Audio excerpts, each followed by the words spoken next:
aktivitas inilah yang bisa dilakukan di tepian Sungai Kapuas. Assalamualaikum warahmatullahi wabarakatuh.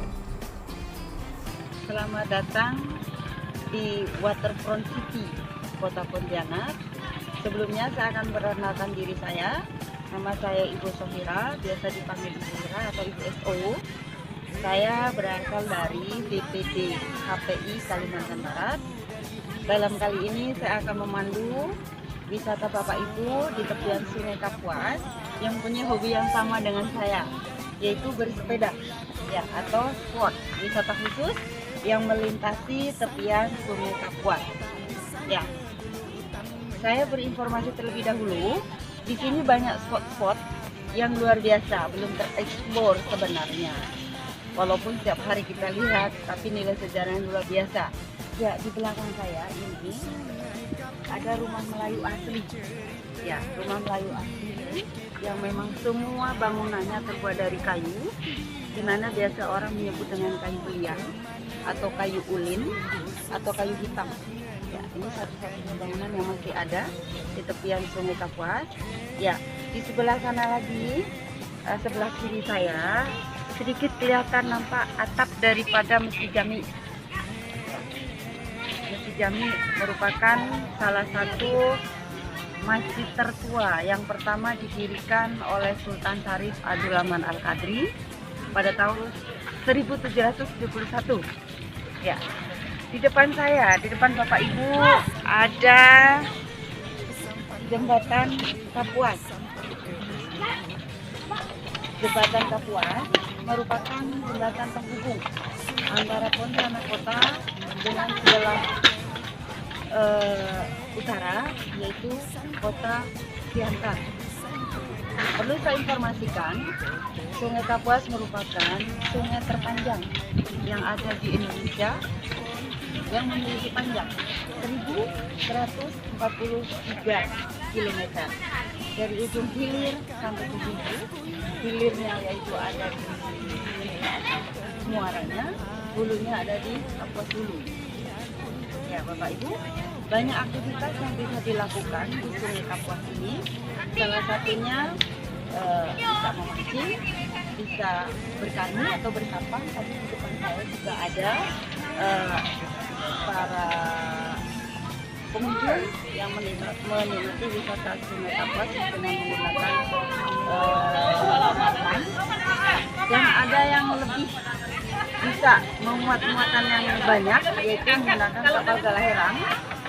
Ini biasanya start dari Taman Alun Kapuas. Ya, akan dibawa menyusuri Sungai Kapuas sambil melihat spot-spot yang ada di tepian Sungai Kapuas. Ya. Waterfront City merupakan salah satu tempat wisata ya, yang menjadi suatu idola para wisatawan. Apabila berkunjung ke sini tidak sah kalau tidak selusur Sungai Kapuas dengan menggunakan kapal Galaherang ataupun dengan melakukan jelajah melalui Waterfront City, berjalan ataupun dengan cara yang lagi booming sekarang ini, yaitu melalui menggunakan sepeda. Nah, baiklah Bapak Ibu, selain sebagai suatu tempat wisata, Sungai Kapuas juga merupakan ujung tombak urat nadi perekonomian, karena dari pelabuhan tradisional kita di tepi Sungai Kapuas ini ada satu, yaitu Pelabuhan Segi, di mana dari situ ada pasar Kapuas Besar yang merupakan di mana para pedagang dari dan luar kota Pontianak akan loading barang-barangnya menggunakan kapal tadi dalam bahasa lokal kita untuk menuju kabupaten di mana tujuan mereka itu untuk diperjualbelikan. Di samping itu ada juga pelabuhan namanya Pelabuhan Cibikora, merupakan pelabuhan besar yang bisa memuat muatan kargo dan muatan non kargo atau penumpang, di mana banyak kapal besar yang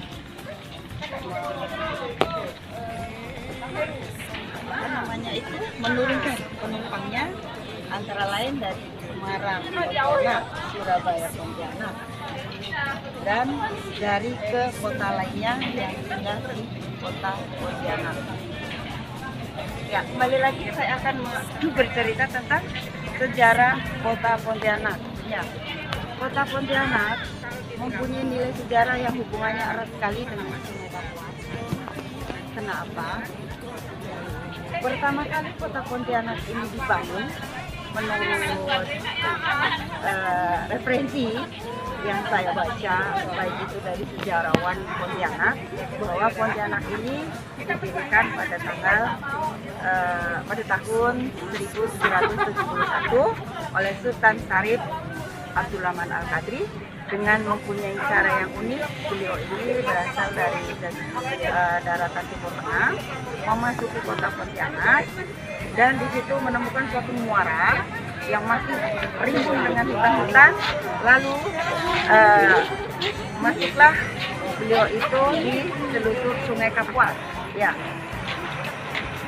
dalam hati beliau berjanji, saya akan melemparkan ini meriam sampai 3 kali. Di mana meriam itu jatuh, disitulah saya akan membangun suatu komunitas kehidupan di Pontianak khususnya. Nah, Sultan Syarif Abdurrahman Al-Qadri melemparkan meriam, jatuhlah sampai ke 3 kalinya juga. Pertama jatuh di sebelah kiri saya, itu di Kampung Peti, khususnya di daerah Masjid Jami yang tadi saya ceritakan. Lemparan kedua juga di situ, lemparan ketiga di situ. Nah, disitulah dibangun peradaban. Ya, di samping Masjid Jami dibangun keraton Kadriah. Ya, di situ merupakan keraton pertama yang dibangun oleh Sultan Syarif Abdurrahman Al-Qadri. Di area Pelabuhan Segi di sebelah kanan saya ada kapal-kapal yang biasa untuk mengangkut komoditi dari kota menuju kabupaten yang lain. Di sini juga merupakan area bermain bagi anak-anak. Banyak di pagi hari ini para boyster yang punya hobi yang sama dengan saya melakukan suatu aktivitas di mana sambil berolahraga juga sambil melihat keunikan daripada sisi lain daripada Sungai Kapuas. Ya, Bapak Ibu bisa melihat betapa menariknya sebenarnya kota ini. Jadi kalau tidak berkunjung ke Sungai Kapuas, belum, kata orang itu, belum pergi ke kota Pontianak. Ya, selamat datang di spot selanjutnya. Selain tadi ada rumah Melayu, rumah asli Melayu, ada Masjid Jami, ada Pelabuhan Sengki. Ini spot selanjutnya yaitu Taman Alun Kapuas Pontianak. Ya, disinilah biasanya untuk start awal apabila kita mau melakukan selusur Sungai Kapuas. Di sebelah kiri saya ini ada miniatur monumen ekuator atau Tugu Katulistiwa. Ya, saat ini air mancurnya tidak aktif, tapi apabila malam luar biasa spektakuler untuk pemandangan di Sungai Kapuas ini. Itu salah satu kapal-kapal yang mengangkut ada Pertamina, ada bahan bakar yang lain, juga ada bahan komoditi, bahan pokok sehari-hari dari dan menuju kota kabupaten lain. Ya, sekarang kita berada di salah satu belakang hotel yang ada di tepian Sungai Kapuas, yaitu Hotel Kartika. Tidak sadar kalau tidak ingat di kota Pontianak ini, karena Hotel Kartika ini salah satu hotel yang memang mempunyai view langsung dengan Sungai Kapuas, di mana tamu-tamunya disuguhkan dengan makan malam atau dengan candlelight dinner. Ya, ini salah satunya menggunakan kapal terapung untuk menyajikan makan malam bagi tamu-tamu Hotel Kartika. Ya, Bapak Ibu bisa lihat, bisa melihat pemandangan langsung indahnya pada malam hari di tepian Sungai Kapuas. Ya, akhirnya saya akhiri perjalanan city tour di Kota Pontianak, khususnya untuk menyelusuri Sungai Kapuas. Saya beserta kru saya mohon maaf. Tak lupa silakan kasih masukan buat saya apabila nanti sampai di daerah tujuan Anda masing-masing. Saya akan kirim link untuk melakukan bagaimana tanggapan tentang layanan selama Bapak Ibu berada di Kota Pontianak. Terima kasih, enjoy your trip. Saya ucapkan Assalamualaikum warahmatullahi wabarakatuh.